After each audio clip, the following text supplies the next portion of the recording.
topic. We're going to be going over cloning cannabis, photo period versus autoflowers. We're going to be talking about cloning, guys. So I'm going to wait a few minutes till some people come in,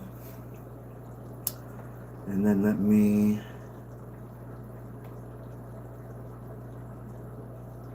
see where I'm at here.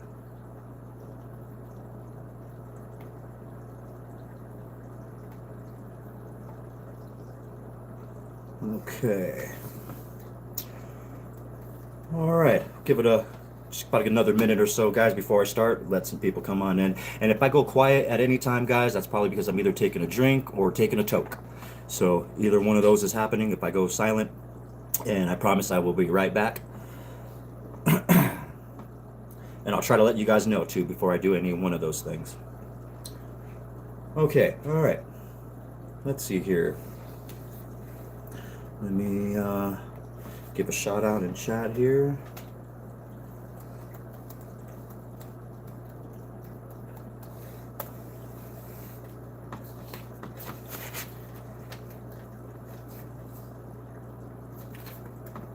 All right. All right. All right. Welcome, everyone. All right. Tonight, we're going to be diving into one of the most important skills in cannabis cultivation, and that is cloning. We're going to cover why growers clone, how cloning works biologically, and why photoperiod and autoflower plants behave very differently. So hopefully by the end of the stream, you'll understand the science, some of the equipment, the techniques, the troubleshooting, and myths surrounding cannabis cloning. Now, for the audience out there, guys, what cloning mistakes have you made, and what's stopping you from trying to clone? So let me know in chat, guys. Let me know in live chat. All right. So what is a clone? You know, for new growers that don't have no idea, no clue what a clone is.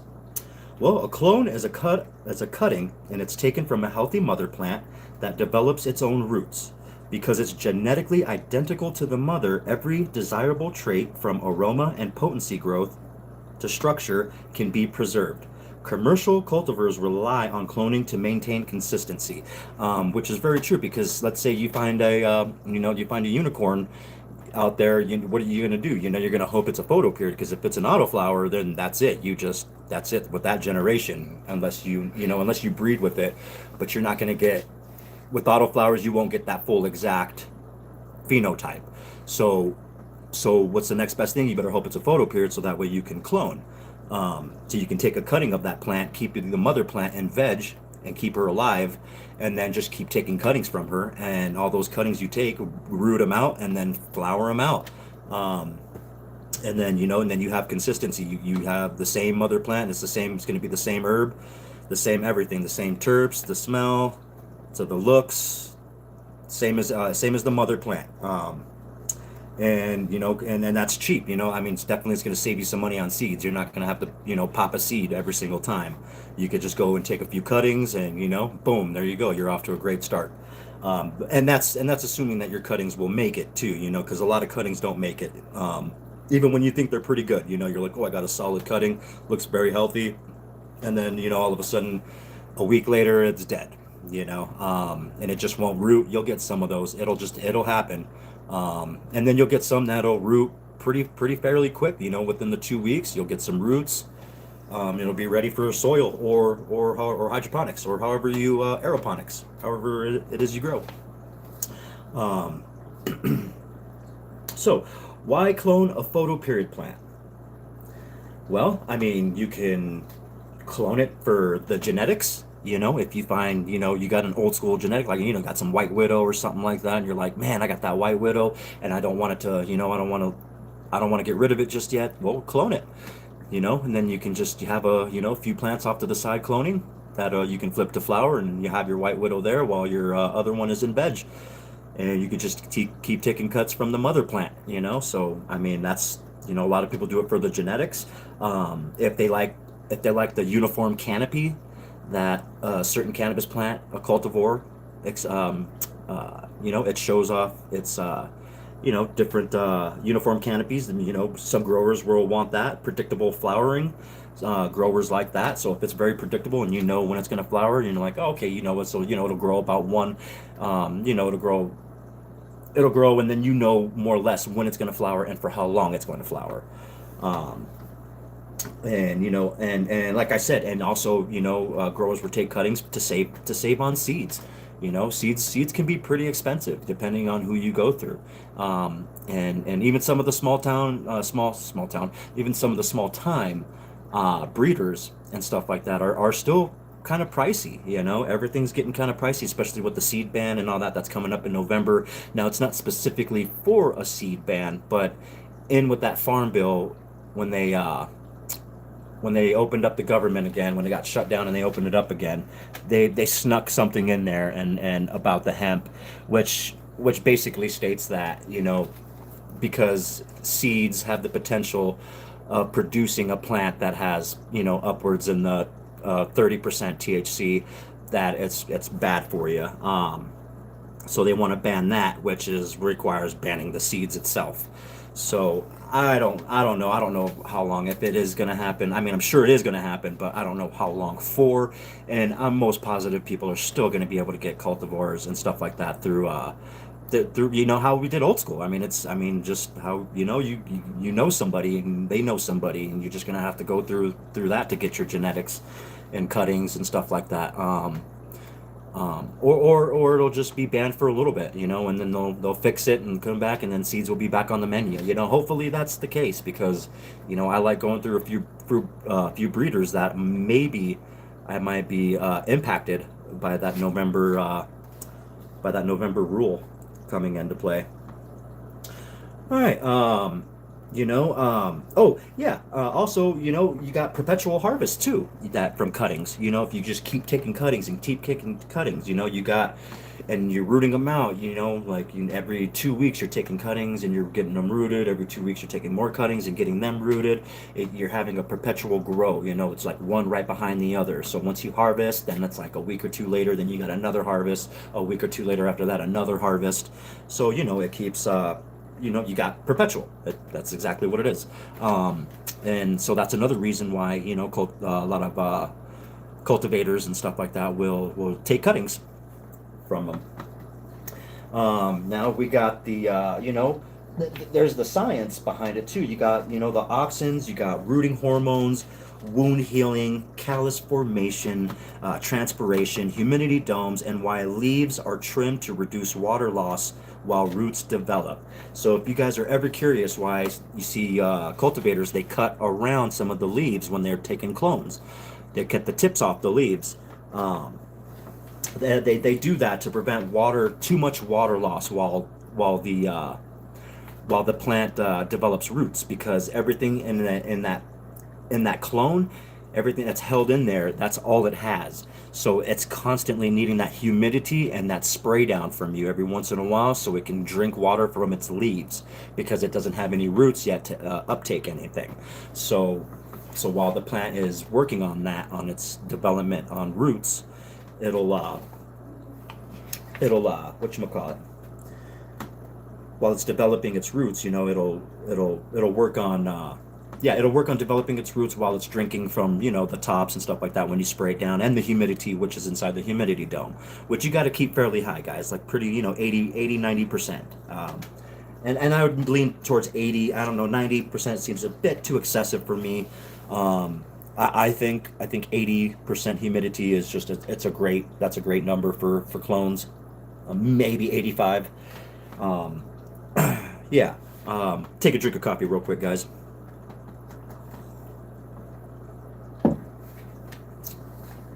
Yeah, so let's talk about auxins, guys. So the hormone auxins in cannabis plants. All right, so what there's different kinds of auxins, and that help. There's two different types of auxins, and they each have their own influences on different parts of the cannabis plant. You have cell elongation, you got the root development, you got apical dominance, you got phototropism, and you got flowering regulation. Now, auxins help with all of these, and I'll go through them a little bit with you here, guys. So you got So you got auxins that promote the elongation of cells, which is crucial for the vertical growth of cannabis plants. This allows the plant to reach for light, enhancing photosynthesis and overall health. So yeah, guys. So this auxin, the cell elongation, is what's making it shoot for the sky. It wants to shoot for the stars to reach for that light, so it can grow, and have enough light to eventually produce its flowers, to produce pollen, to produce its offspring. Same reason while humans, while we're on Earth, we're on Earth, we grow up a little bit, then we get married, then have kids, and then we pass away, and then our kids live on, and then they have kids, and then they pass away, and then their kids have kids. It's just the circle of life that happens there. Anyway, before I start rambling on too much about nonsense, all right, back to this here. So you got, the auxins also help the root development. Auxins are vital for root formation, particularly in cuttings. They stimulate the root growth and adventitious roots, which are essential for nutrient and water uptake. This is why many rooting hormone products contain synthetic auxins, and they have them in there for a reason. They have them to help boost that root development. That kick on that plant's wanting to grow roots. It turns it on and stuff like that. Then you have your apical dominance. Auxins play a key role in apical dominance, and this is where the main stem's growth is prioritized over the lateral shoots. This is important for cannabis growers aiming for a single cola to maximize yield. So when the top bud is removed, a technique known as topping, the concentration of auxin decreases, and it allows the lower buds to grow more vigorously. So by doing your topping and stuff, it allows everything on the bottom to catch up to the top, and in doing so, it also spreads everything outwards, making it very bushy. Yeah. So, what let me know in chat, guys, if you guys ever did a. Yay, Sleeves. What's up, Sleeves? How's it going, man? All right. Thanks for listening in. How's it going, Sleeves? Good to see you. Good to see you. Well, I hope you like tonight's topic, man. We're going over cloning. We're going over cloning. I had another listener from last Thursday's live. Well, see, I'm doing it now Wednesday today because I've got family coming in tomorrow, so I won't be able to do my live tomorrow. So I'm doing it tonight. So yeah, we're just going over cloning. I had a listener that wanted for me to talk about this topic. So yeah, back to it. You got phototropism. It's the auxins that are responsible for the plant's response to light. They accumulate on the shade side of the plant, causing those cells to elongate more than those on the light exposed. On the exposed side, resulting in the plants bending towards the light source. So that's why you'll see if the plant's not directly under the light, you'll see it bend towards it. So like it's reaching towards the light, like it's always following the light, and that's thanks to the phototropism, and that's the auxins that are promoting that function of the cannabis plant. Then you have your flowering regulation. Auxins, they also influence the transition from vegetative growth to flowering.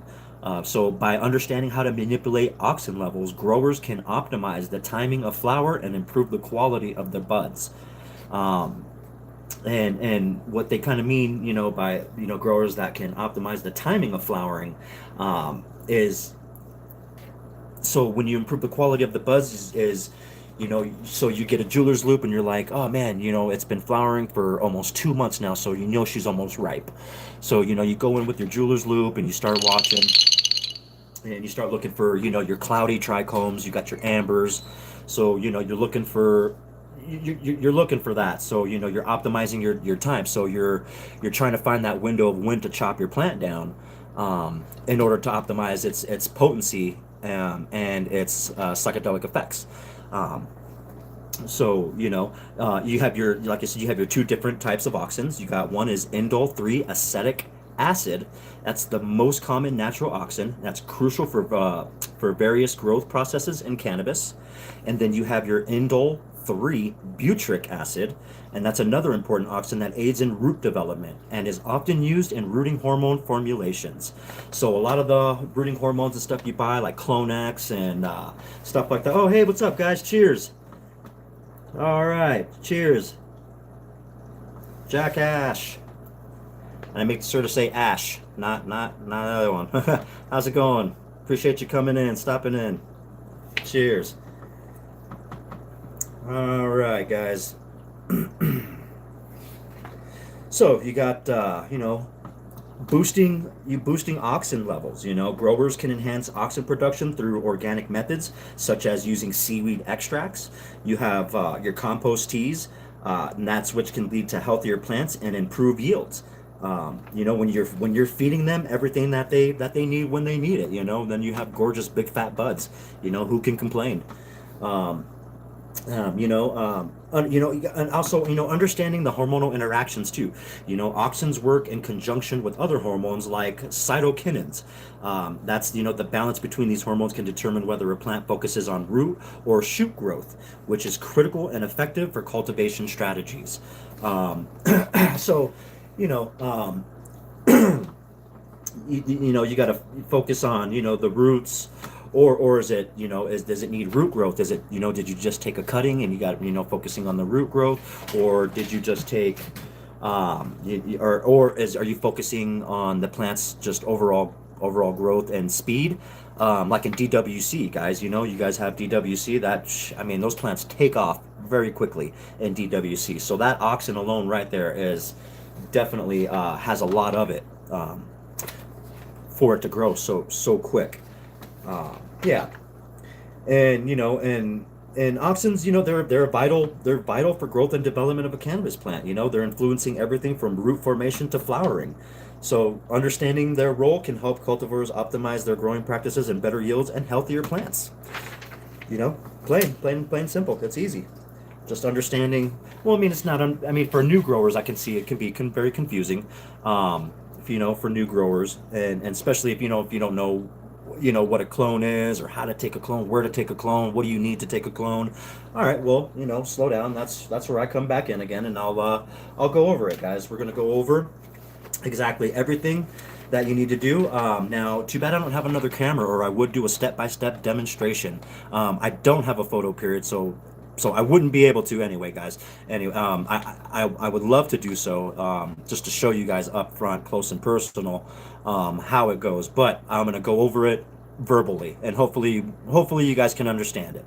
Um, so so the equipment you're gonna need is you're gonna need a mother plant that's in veg. You're gonna need a healthy mother plant too, I might add. It's got to be a healthy plant. So if you got a healthy plant, you'll have some healthy cuttings, and more likely for your cuttings they'll have a more high successful survival rate to them. And so you're gonna need, again, your mother plant that's very healthy. You're gonna need a sterile razor. You're gonna need some rooting gel, maybe some rooting cubes, or some Rockwill rooting cubes, stuff like that. You're going to need a humidity dome. You're definitely going to need a spray bottle. Now, a heat mat is optional. Now, some people can't afford one. It's optional. You don't need it, but it does help. It does help a lot. You're going to need a low intensity LED, and you're going to need a thermometer or a hydrometer, and clean water, gloves, and some labels. All right. So you're gonna choose on your mother plant. You're gonna choose a healthy vegetative branch. You're gonna choose a good node section, and you're gonna have a sterilized blade, and you're gonna cut below the node at a 45-degree angle, guys, and immediately place the cutting into water. And here's the reason why: because if you take a cutting and you leave it out, it can get what's called an embolism. It can get an air pocket that goes inside of the plant and travels upwards through the plant. It's basically like if a human being got an air bubble inside their veins, it would go to their heart, pop, and it would kill you. Well, does the same thing to a cutting. If air gets inside of it, that's it. It's a done deal. Your plant's dead. At least that cutting is. So when you take a cutting, immediately throw it in throw it in some water. Um, and then you're going to trim the lower leaves, trim them off. You want to just keep the top ones, keep the top few leaves that you got there. Now you don't want to go all Edward Scissorhands either, because you want to leave some leaves on top. You want to cut the tips of those leaves all the way around. This is going to help promote water loss out of the plant. It'll help slow it down so it still has enough water to drink and stuff like that while it's trying to focus on its roots.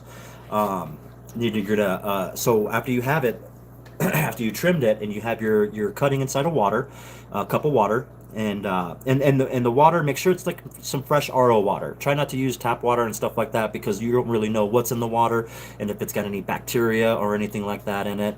So just try to use some fresh RO water. I mean, it'll work in any water essentially. So I mean, whatever you got, use what you got. No biggie if you have no RO, but use RO if you can. And then, so after you trim the lower leaves, you're going to pull it out of the water and you're going to immediately dip it into the rooting hormone, and then you're going to insert it into a moist rooting cube. And again, that can either be, your oh man, what are those called? So you got, your rock wool, you got your other cubes, your rooting cubes and stuff like that. And you want to put it into one of those immediately, and this is going to help stop for that air bubble, that embolism, or something like that. That's what it's called. Is you're going to stop that from happening. And then you're going to place it inside the humidity dome. Now you're going to want to keep those temperatures around 72 to 78 degrees Fahrenheit with high humidity, guys. So like I said, you want to keep it up there in the 80s to 80, I say 80 to 85% RH. Some growers can go 90, and you can go 90, guys, but depending on where you live,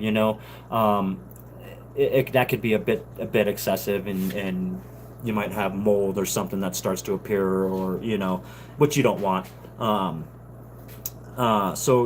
then gradually harden off the roots after they appear. So, and then hardening off, guys. So if you're new to this, so hardening off, what that means is that because the cloning that you're cutting has been inside a humidity dome, with all that humidity, it hasn't had a chance to feel the surrounding air outside its environment.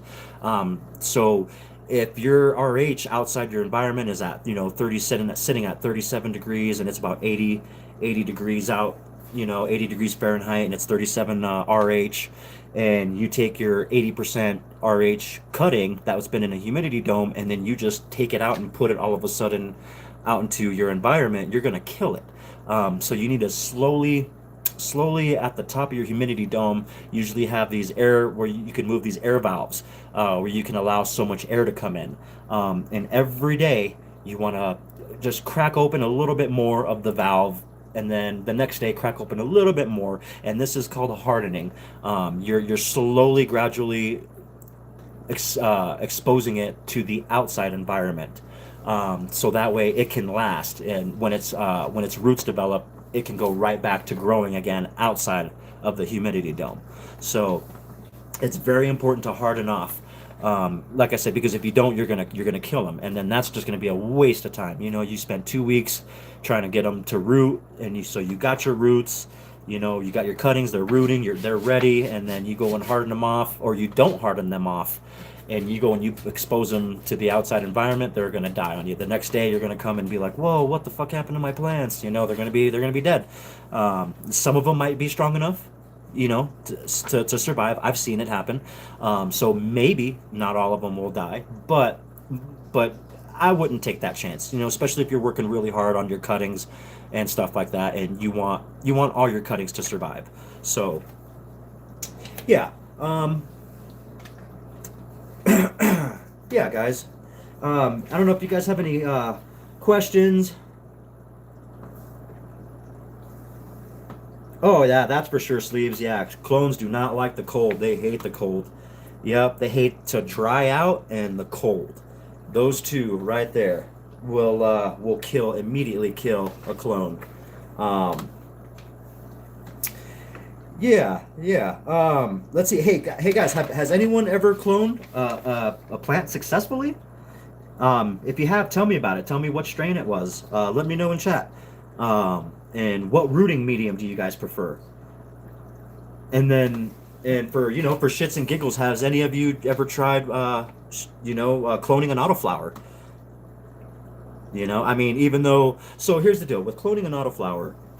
It's obviously, if you're a new grower and you don't know, an autoflower, it grows based on age, and then it flips into flower by itself without the influence of light.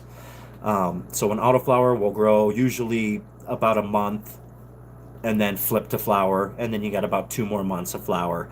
Now, if you take a cutting from an autoflower, it's going to be the same biological age as the mother itself, as the plant itself. So so you're not going to get big yields or anything like that. It'll probably just be one little nug, to be honest with you. Maybe it might be a little fat nug, or maybe you can get two little nugs out of it or something, but it's not going to be yeah. Okay, so hey, sleeve, or actually not sleeve. Hey Jackass, so you said you cloned an auto. So hey, tell me about that. How did that work out for you? Did you get pretty good size yields from the clone, or was it just a little bud, just like a little top bud on there? Maybe like a little gram or 2 grammer or something on there. Um, yeah, let me know. I'm very curious as to if anybody cloned an auto before and gotten has gotten really good results from it, because I would be surprised. Definitely would be surprised if someone got really great results from an auto. That would be really cool. Um, yeah, because usually you can't clone autos. I mean, you can, but there's no really point to it. All for just maybe for a science experiment or for educational purposes. I can see doing that. Two full, 2 inch full plant. Is that 2 foot full plant? Really? Okay. You know what? I think I took an early bottom branch. Yeah, I was just gonna ask. You must have got it while it was early enough. You know what? I think I'll do that on my next run. I think I'll clone an autoflower and film it and see what happens. Um, I was in the taco for too much light. Finally recovering now. Oh, yep. I hear you, sleeves.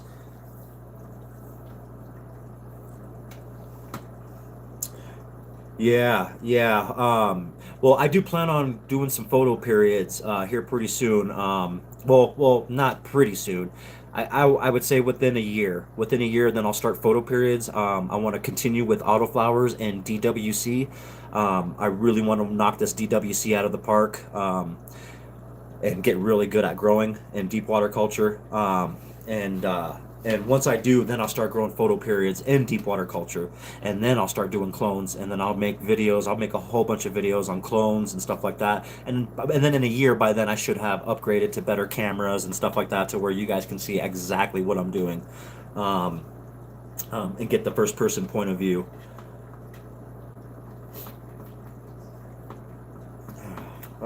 Hey, how's it going, Christopher? Thanks for coming in. How you doing? All right. Yeah. So yeah. So cloning an autoflower. That, I mean, to get another 2 foot plant on there. That's sick with it. That's kind of worth it to get another good sized plant on there like that.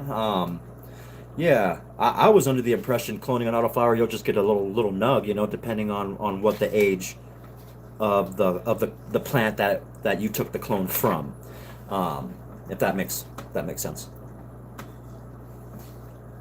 All right, guys. I'm gonna go silent for a second. I'm gonna take a toke, and then you'll hear me cough my ass off. I'm sure. All right, give me a second here, guys.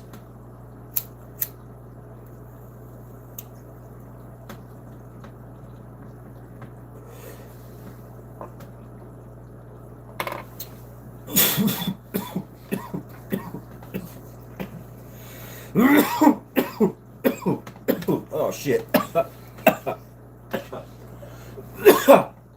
Oh shit.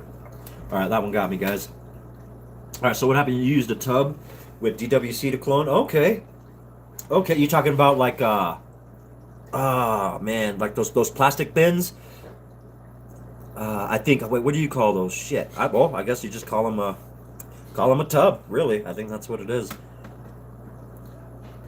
Oh, what's the Clone King cloner? Ah, I might have to check that out. Okay. All right. Cool shit. Yeah. Let me know, Christopher, what the Clone King cloner is. Or yeah, I don't. Who's that from? By? Is that like a Bevo Sun or a Spider Farmer?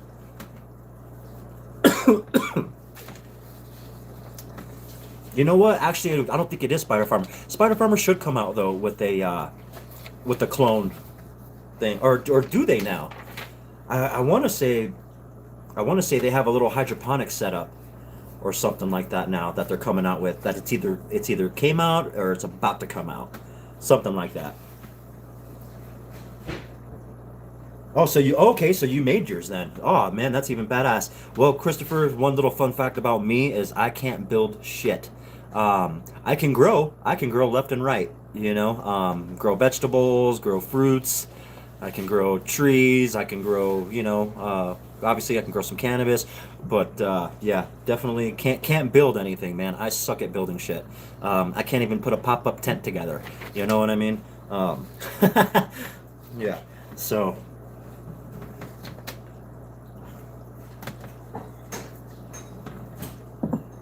that's cool. I'll probably have to look at a video then on that. Then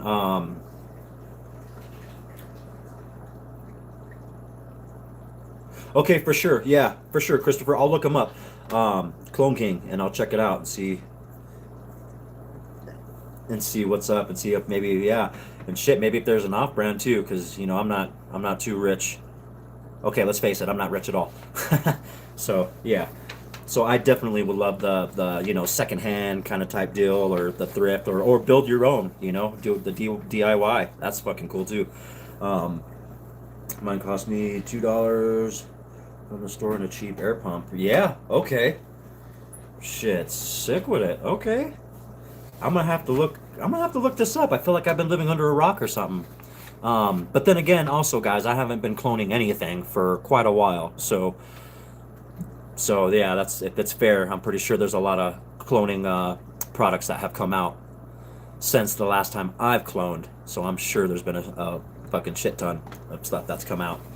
Um, the auto looks like it's gonna pull a decent amount considering it's only under 100 watts. Yeah, yeah. Actually, it looks like yeah, you're right, Sleeves. I'm looking at it. It looks like I might reach maybe 4 ounces, maybe a little over 4 ounces on this plant, which is which is pretty cool. Um, um, yeah. Um, so I'm pretty stoked. I can't wait till she's done. She smells like lemon when you pinch her. It smells just like a lemon. Like if I cut a lemon inside of my hand, just a fresh lemon. It's. I mean, the terps on her are sick with it. She's definitely a keeper. I'm definitely gonna grow Moby Dick out again. And I had to do it justice this next time because for this run, guys, I don't know if you guys are familiar in my channel, if you guys watched the videos before, but ever since the beginning of germination with this plant right here, Moby Dick, I have had trouble with her. I've had deficiencies. I've had pH fluctuations, which mimicked a lot of deficiencies, which I thought were deficiencies. So then I was trying to combat those deficiencies and not realizing it was a pH fluctuation. So throughout this whole grow, this has been my first DWC grow.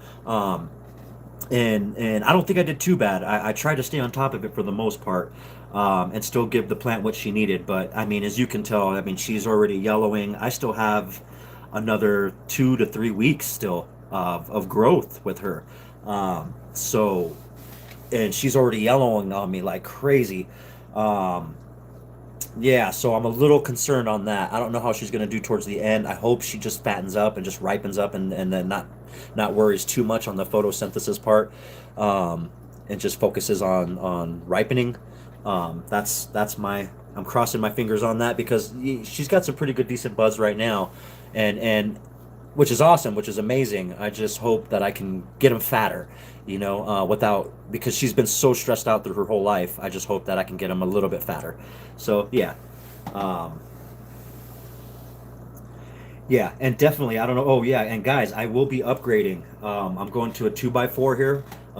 That'll be happening pretty soon. I want to say in the next couple months, I'll be going to a 2x4, and then I'll be going to Spider Farmer and getting a grow light there, that 320 watt. So I'll be upgrading to a 320 watt light and inside of a 2x4. So I'll be running two DWC 5 gallon buckets, um, and we'll have more content.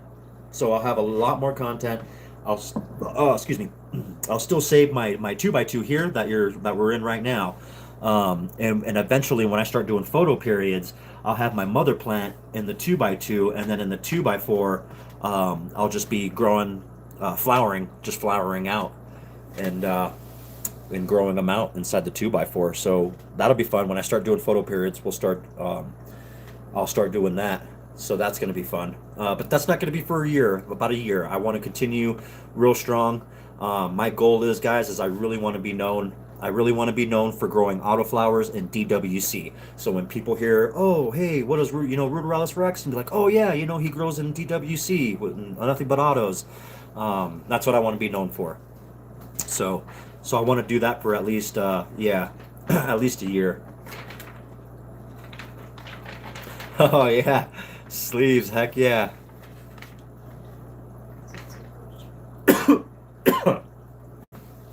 Um, yeah, it is. I had to convince my wife too that we needed the upgrade, um, on the tent because she doesn't like the clutter either. So, or my grow stuff taking so much of the room up and stuff like that. So that's why I only have this little 2x2 in the corner. Um, okay, cool. All right, your outdoor auto started budding already. Oh, so Jack, what week are they in flower? They just started. So if they started flowering, let's say you put them. Let's say you probably germinated that about what, a month and a half ago. Then maybe about a month and a week, month and 2 weeks ago.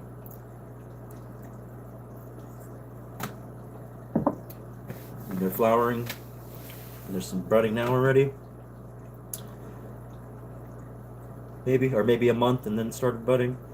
Hit soil May 8th. Oh, wow. Wow. Okay. Yeah. Wow, that's pretty quick. That's good. It's gonna oh wow, it might even be a fat auto from the sounds of it. Yeah, if it hit the soil May 8th, and we're now what, June, July, so it's been almost what, 2 months now. It'll be 2 months in July 8th for you, and she started flowering. Yeah, so that's going to be a big auto, I think, because then she'll have another 2 months of flower time. I think maybe, huh? Like about a month and a half, something like that. Um, yeah. So okay, so back to your environmental conditions for your clones, guys. So you want to make sure, obviously, so you have it in your humidity dome. You're covering your humidity dome. Your humidity dome is going to be around 80% humidity. Um, you got your temperature around 72 to 78 Fahrenheit because they like that warmth. And you can even go up to as much as 80, a little bit up to 80, 82 degrees. That's fine. That's perfectly fine. They'll be okay. Just not too hot after that because then they'll want to drink more water, which requires you to go and spray a lot more. Um, and that requires you to open your humidity dome a lot more, which is not good. So you kind of want to keep them closed, the humidity dome closed. Um, let's see, I put new ones in to start again, maybe a few more weeks. Okay. All right, cool. Which Hey, Jackash, which strains are you growing, if you don't mind me asking? Yeah, that'd be. Yeah, let me know what strains you're growing. Um, if I have any recommendations, guys, I would recommend definitely Moby Dick. You guys should definitely give Moby Dick a try if you guys have never had it, or let me know if you guys have had it before. Um, Me personally, I've never smoked it or grew it until now. So still haven't smoked it yet, but um, okay, all right, Sleeves, take it easy, man. Thanks for stopping by. Have a good evening. Um, yeah, I definitely recommend Moby Dick, and the reason why is because as much stress as I put her through and DWC, she's been a fucking champ. Still has, I mean, some decent buds. The buds are beautiful on her. We got some beautiful colors in there, and she's fading nicely. Um, okay. Oh, okay. So you breed a lot with them then too, then, huh, Jack Ash? Um, Jack, that's really cool. If you breed with them, definitely would like to know what your cultivars are, what your strain is, what it's called, and stuff like that. How it grows. I'd definitely like to know.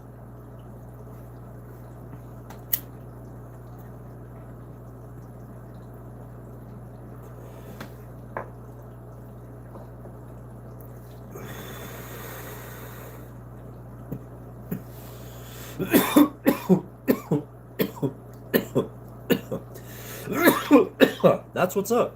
That's what's up, Jack.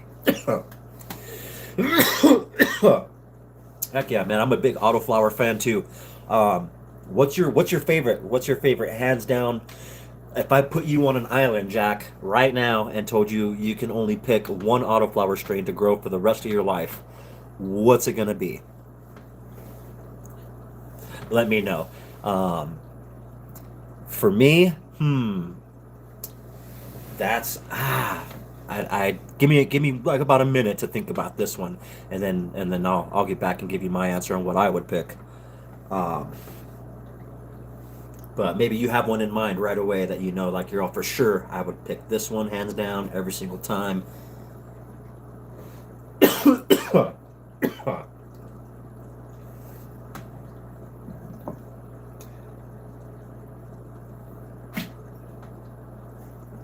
Okay, so cross purple mindset with Girl Scout cookies. Okay, is now your favorite. Okay, all right. That's what's up. Girl Scout cookies is really good too. You know, I think it's an underrated strain. You know, a lot of people they hyped it up a lot, and then people got burnt out on it. But I still think it's a great fucking strain. I think it's amazing. It's helped a lot of hybrids to be what they are today. Um, so yeah, and then Purple Mindset. I'm not sure about Purple Mindset. I've never had that before, and I'm not sure what Purple Mindset. Who what breeder would I be able to get that from? Purple Mindset. Um, because to be honest with you, I've never heard it at all before, um, till tonight. So that would be cool. Or that could be because maybe is that your line, Jack? Is that your line of autoflowers that you grow?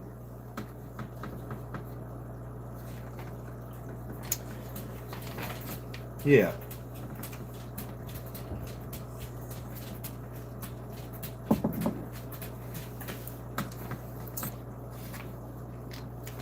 All right, Grower's Mindset created it. Okay, Grower's Mindset. Is that a seed company? Is that like a breeder? I can go on there and check them out.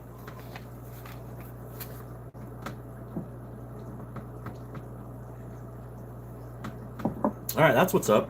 If I can go check them out, I'll see. Yeah, I'll do some research, see what I can see on that. Definitely. Okay.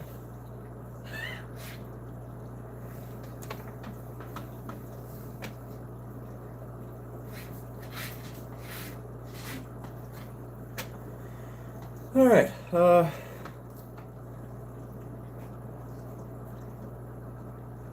Okay, you're having another grow along going now from July to December.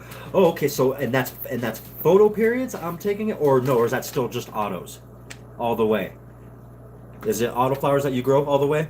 Um,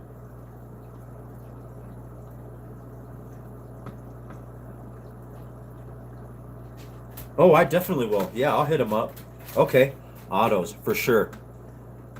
Yep, I'm an auto fan too, all the way. I love autos.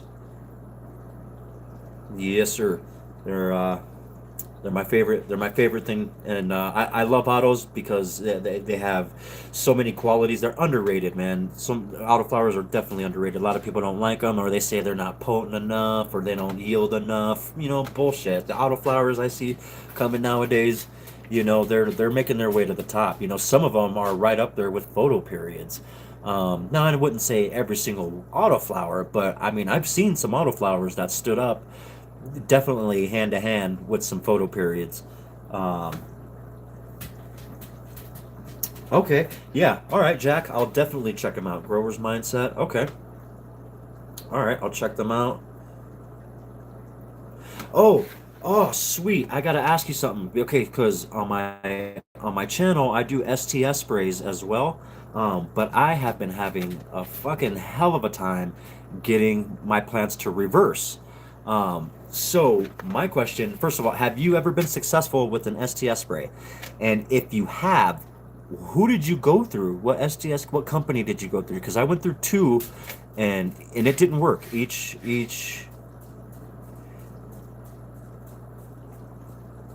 on YouTube, on YouTube, on my channel. Yeah, I have STS. I have episodes. I do one through, I don't know. I think I made it to episode 6, and then that was it. I still have yet to make another one, just to say, just to let everyone know that hey, it didn't work, guys. But yeah, so I did it twice through two different companies, and the STS spray I bought both did not work. It just stressed the hell out of my plant to almost death, is what it did. Um, So yeah, my question is what STS spray are you using, and what's your method? Like, how many do you spray it 3 times a day? Do you spray it once a day? Do you spray it once every 3 days or once every 5 days? Um, yeah, definitely very very curious to know about that because I've been having such a hard time with it. So I'm like, I just want to talk to somebody that has experience with the STS spray and that's been successful with it. Um, oh, okay. Okay, yeah. All right, I'll definitely. Okay, I'll check them out. Yeah, because I've been unsuccessful with both attempts that I've tried to reverse to reverse an autoflower. So I can make my own autoflowers. Um, so I don't know if it was just the strains that I was using, or it was the STS, or it was pilot error. I have absolutely no idea on that. Yeah. All right. Yeah. All right. So, all right. Back to cloning. So, so yeah, guys. I mean, the biggest takeaway here is when it comes to cloning, you want spray 1 time a day, 3 times only. Spray 1 time a day. Okay, 3 times only. Really? Huh. Okay. All right. Yeah, because on the bottle, the STS I got, it said to spray once every 5 days, um, but to spray it down, to spray it down pretty good. Now, not drench the plant, but to spray it down pretty fair.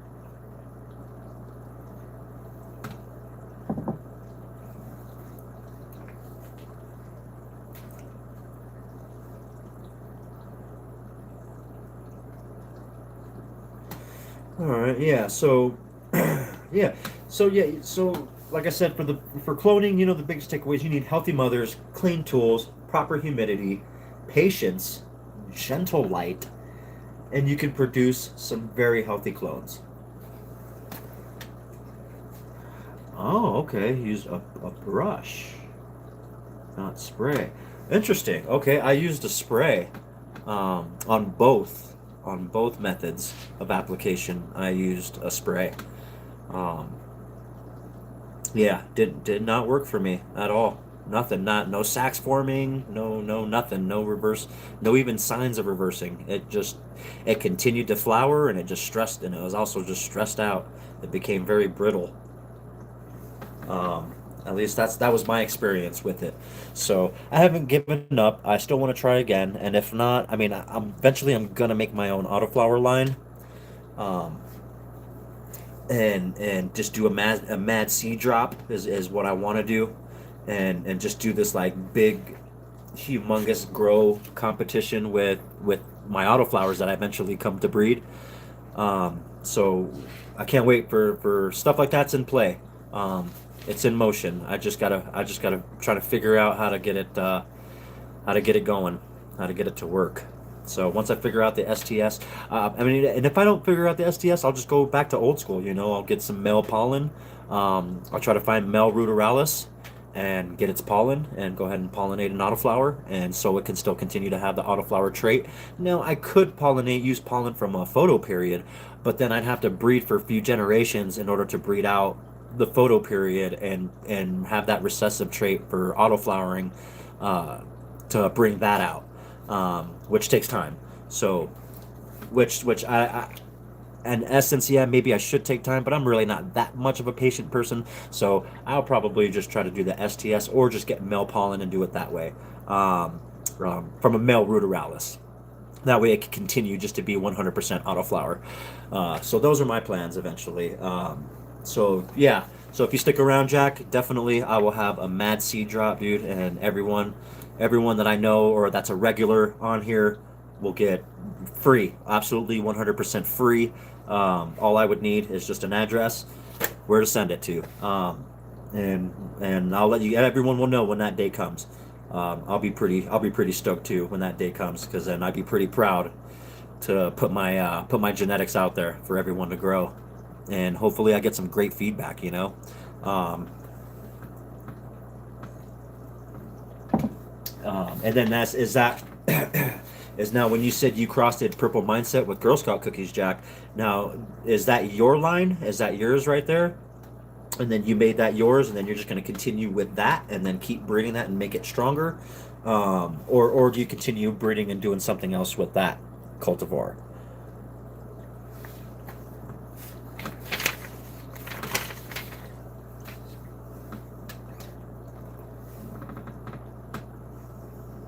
Yeah.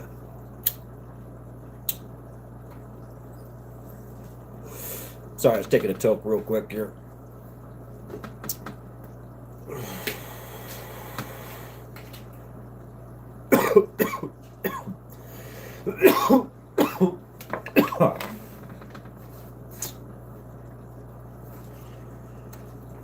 All right. All right. Well, yeah. I mean, Jack, do you got any questions on my topic for this evening on cloning? I don't think you do. You seem pretty very knowledgeable, um, in the cloning department. Um, but I figured I'd be courteous and still ask just in case, if you had any questions and stuff for me, or any question outside of anything. You know, if you just want to ask me something else or whatever, feel free. Um, yeah. Okay. All right. Well, I mean, I think that almost about wraps it up for cloning. You know, you just need, go over the tools again. You need, obviously you need to choose a healthy plant. Cross purple mindset with certain ones, then with guava, gorillas, apple. Oh wow. Okay, so you did. Wow. Okay, Jack, you did some breeding, man. That's awesome. Okay. All right. I bet you have some frosty nugs you've been growing, huh? All right. He's hiding that. You're hiding that frosty stuff, huh?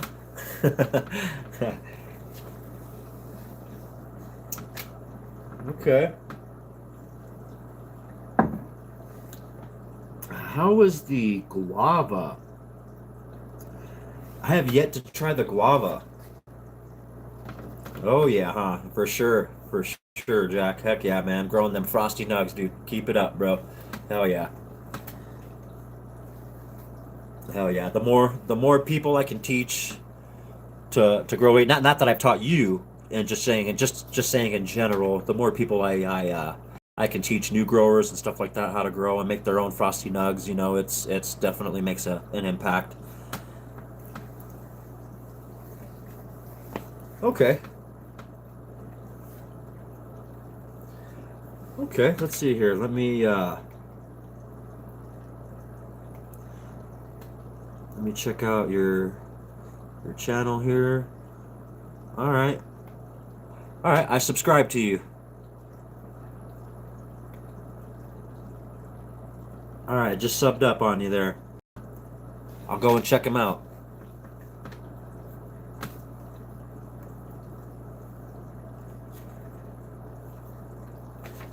Awesome.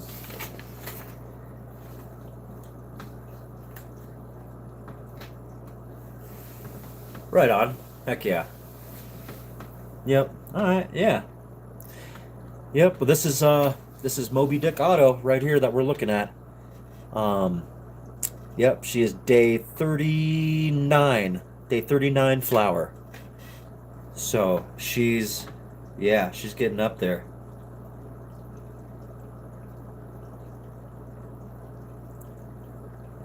Yep. She'll be ready to harvest here in about a couple more weeks. I'd say about maybe 2 to 3 more weeks, and she'll be good to go.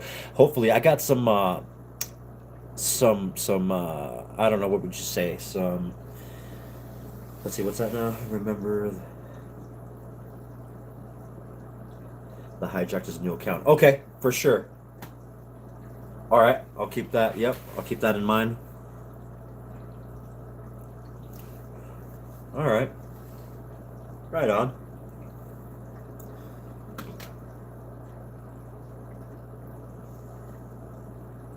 Cool. Yeah, so yeah, so my next one I'm gonna run is gonna be Mendo Frost from Fast Buds. I'm not sure if you're familiar with that strain.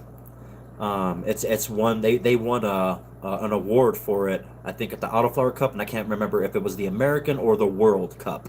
It was one of those. I want to say the American Cup, the American Autoflower Cup, which I'm dying to go to. Man, I want to go to that so bad. And not only go to it, I want to compete. I would love to compete. Um, Put my grow out there and just see where I stand in the grow community and stuff like that. Yeah, for sure.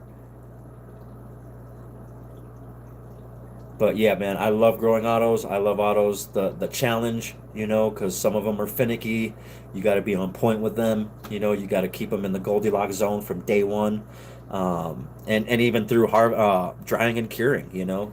Some people think they're out of the woods when they after their cannabis plants done flowering. They think they're out of the woods. Nope. When you cut it down, you're still not out of the woods. I say, just because the harvest, the dry and cure process is you got to nail that, or because you don't want to use all that hard work and then your weed tastes like hay.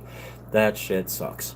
So I remember when I first started growing and my shit, yep, just fucking tastes like hay because I didn't really know what I was doing, um, and stuff like that. Yeah. So yep. All right. Well, I think that's gonna conclude for this evening. Yep, you're right, Jack. Yeah, that is the most important is the part. Yep, is the dry and cure, because you want to preserve those terpenes. You want that flavor too, and you want to get stoned. So you want to keep all those trichomes, their terpenes, all that stuff. So it's a very delicate process. I definitely agree. Yep, it's very important, the dry and cure. Um, yeah, for sure. All right. All right. Well, I think that concludes this evening's topic.